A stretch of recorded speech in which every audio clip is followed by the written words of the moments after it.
Melissa é uma estudante que adora pesquisar na internet. Nesse dia, depois de horas no computador, ela encontra algo que lhe chama a atenção. Ué, que história é essa? Segundo o serviço de atendimento ao cliente, o motorista relatou que seu carro não pega quando ele compra sorvete de baunilha. Pega quando ele compra qualquer outro sabor. Ah, que piada! O carro é alérgico à baunilha, por acaso? Já o Leandro é um profissional da área de estatística e adora tocar violão. Nesse dia, captou ondas estranhas e percebeu que Melissa precisava de ajuda. Carro alérgico à baunilha? Não, impossível. Quem é você? Meu nome é Leandro, eu trabalho com estatística e nas horas vagas toco violão. E captei de longe uma coisa que pode ser uma correlação espúria. Bom, espúria eu sei o que é. Uma coisa que não é legítima, que é falsa. Mas correlação espúria eu não sei o que é, não. Correlação espúria é uma relação aparente entre duas variáveis, como se uma explicasse a outra, o que na verdade não acontece. Esse caso que você viu aí na internet é um exemplo desse tipo de correlação. O cliente entra em contato com a empresa relatando o seguinte: toda noite ele vai comprar sorvete no mesmo lugar.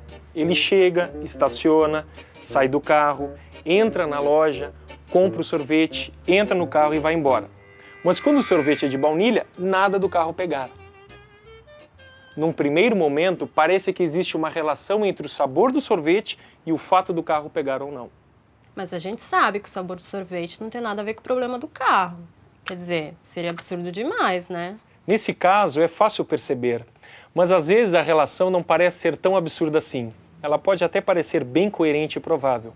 Por isso, sempre que a gente percebe que duas variáveis podem estar relacionadas, tem de verificar se não existem outros fatores que também podem explicar essa relação. Então, nesse caso do automóvel alérgico a sorvete de baunilha, a gente precisa tentar descobrir qual é o verdadeiro motivo para ele não pegar quando o dono compra esse sabor. E a explicação é a seguinte: o sorvete de baunilha é o mais vendido, por isso ele fica logo na entrada da loja, para facilitar a compra. Já os outros sabores ficam mais pro fundo da loja, e a compra acaba demorando um pouco mais. Então, quando o dono do carro escolhia o sorvete de baunilha, ele demorava menos tempo na sorveteria. Isso mesmo, e quando ele ia dar partida para ir embora, o motor do carro ainda não tinha esfriado. É possível que houvesse algum defeito que impedia o motor de pegar quando ainda estava quente. Ah, gostei! Agora eu tô começando a entender. Vou usar o meu violão para te contar mais sobre o assunto, mas agora será na forma de poesia repentista. Poesia repentista, ou repente, é uma manifestação cultural brasileira muito forte no Nordeste, que teve origem nos trovadores medievais. Também conhecido como desafio, o repente mistura poesia e música e deve ser feito de improviso, na hora, quer dizer, de repente. Um dos maiores repentistas da história foi o cearense Aderaldo Ferreira de Araújo, mais conhecido como Cego Aderaldo.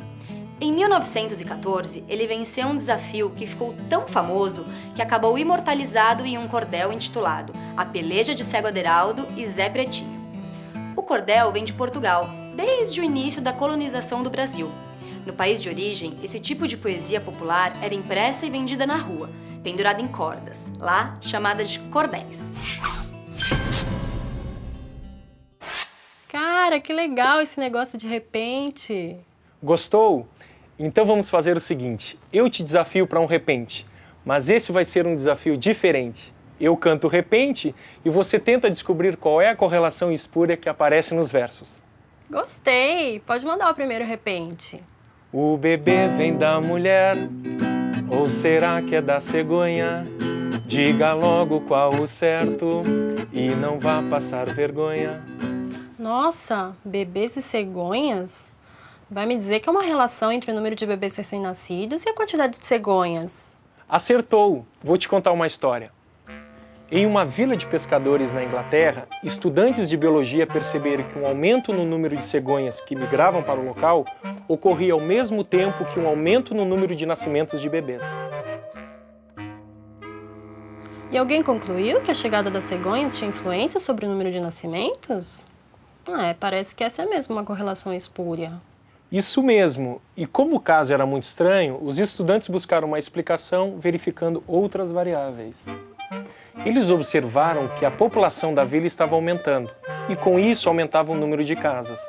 e é nos telhados das casas que as cegonhas fazem seus ninhos.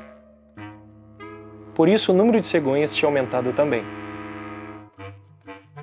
Claro, cidades maiores também nascem mais crianças. Muito bem, então vamos para mais um desafio. Filho dá trabalho à beça, é pressão que sempre aumenta.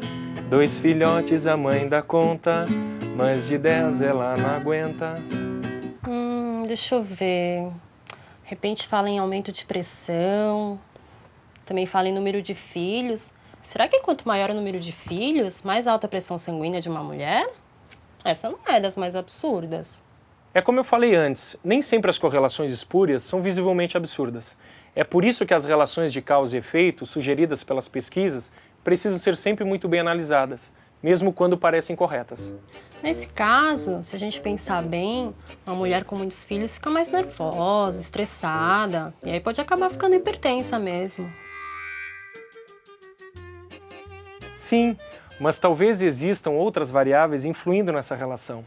A gente pode levar em conta, por exemplo, a profissão da mulher, o seu nível econômico, o histórico médico, a idade. A idade, claro!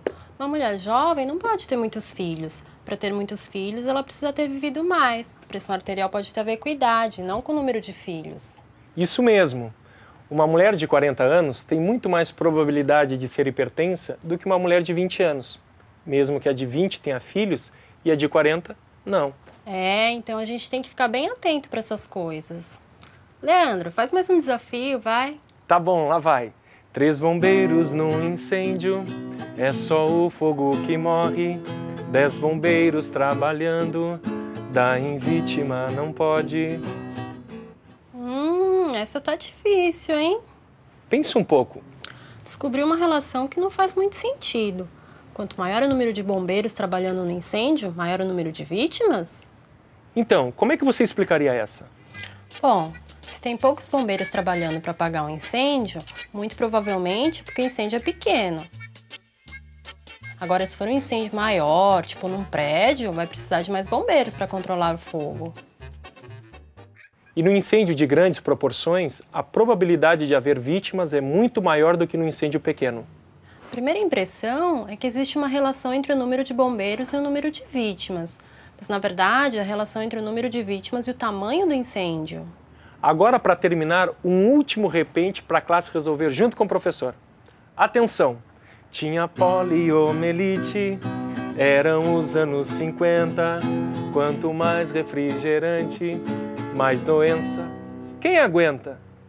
Opa, esse é dos bons.